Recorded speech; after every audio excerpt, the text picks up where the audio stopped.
Michel Capot vit aux Philippines depuis 13 ans. Époux et papa heureux, ce botaniste de formation, attiré dès son plus jeune âge par les poissons, vit aujourd'hui de sa passion.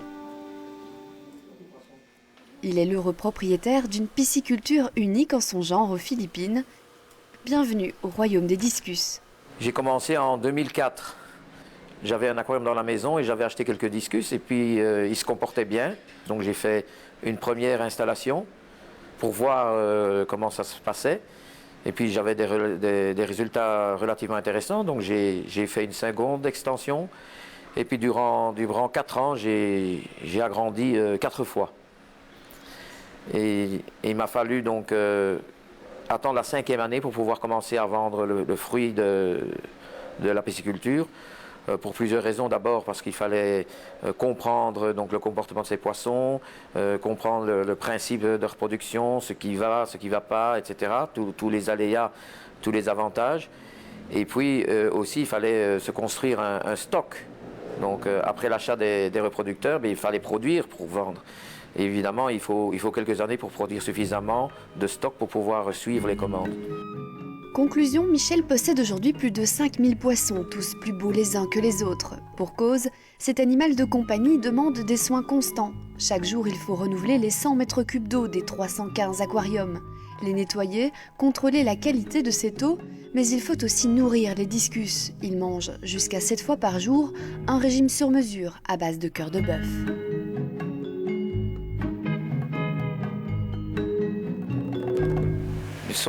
Évidemment, ils sont plus dans le genre omnivore, mais comme on va y ajouter des carbohydrates, on va mettre des vitamines, des épinards, donc ils auront une nourriture relativement équilibrée. On voit ici, il y a énormément de déchets, il y a énormément de graisse. Parfois, le cœur est de meilleure qualité, mais cette fois-ci, il y a environ 50% de déchets. Et on doit éliminer toute cette graisse. Face à la masse de travail, Michel a su déléguer en formant lui-même son personnel, lui permettant ainsi de se consacrer à la tâche la plus importante de la pisciculture, la sélection des poissons et leur croisement. L'objectif, proposer un maximum de variétés et de couleurs, des poissons triés sur le volet selon des critères très précis. Ce qui fait un beau discus, ça dépend évidemment des variétés, mais d'abord la forme du corps, la pureté de la couleur, la taille. Alors dans certaines variétés, par exemple, et ça je vais le montrer un peu plus tard, il ne peut pas y avoir de dessin.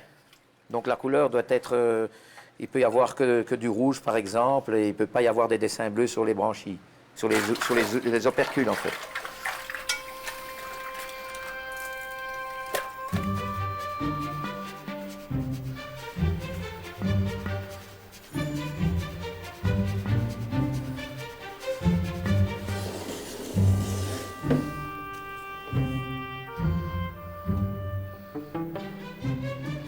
Dans les variétés rouges, on ne peut pas avoir de pigmentation, en fait. Le poisson comme ça, il est beau, mais évidemment, quand on prend un équivalent, par exemple, celui-ci, c'est toute la différence. Alors ça, c'est un poisson qui mange pas beaucoup, donc quand on regarde, il est tout maigre, il est tout mince. Pas une grosse différence. Donc ça, c'est un poisson qui n'est pas en bonne santé du tout. Donc pour moi, tout ça, c'est du déchet en fait. Je suis sélectif et évidemment, commercialement, quand je dois couvrir mes frais, je ne sais pas gagner suffisamment d'argent avec ceux-là. Donc j'ai tout intérêt à garder la place pour les beaux. Ils coûtent aussi cher à nourrir qu'un poisson moins beau. Si de nombreux poissons connaissent le même sort funeste, pour d'autres ce sera la gloire. La perfection de certains discus les élèvera au rang de reproducteurs. Ce sont eux qui font tourner la boutique.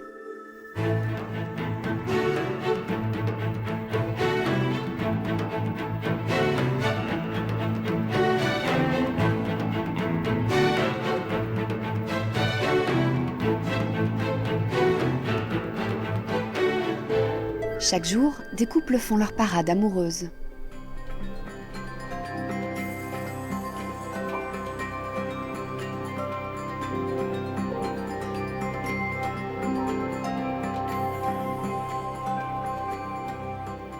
Les discus sont des poissons qui sont très sélectifs.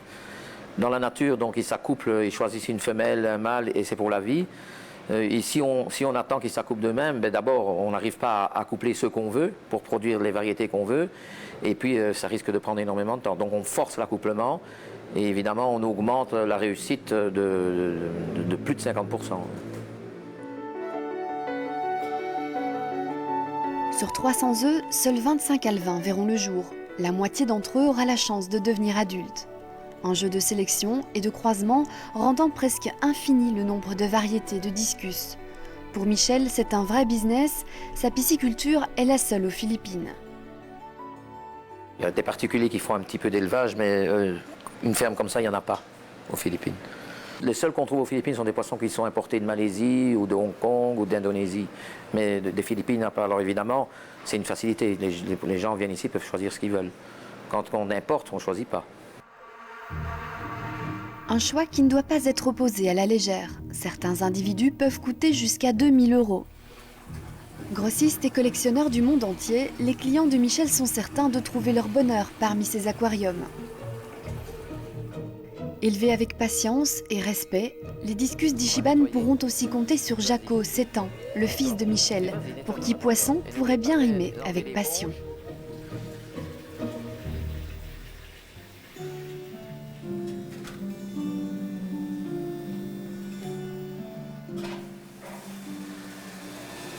Tu lis, tu attends que ton aquarium soit rempli?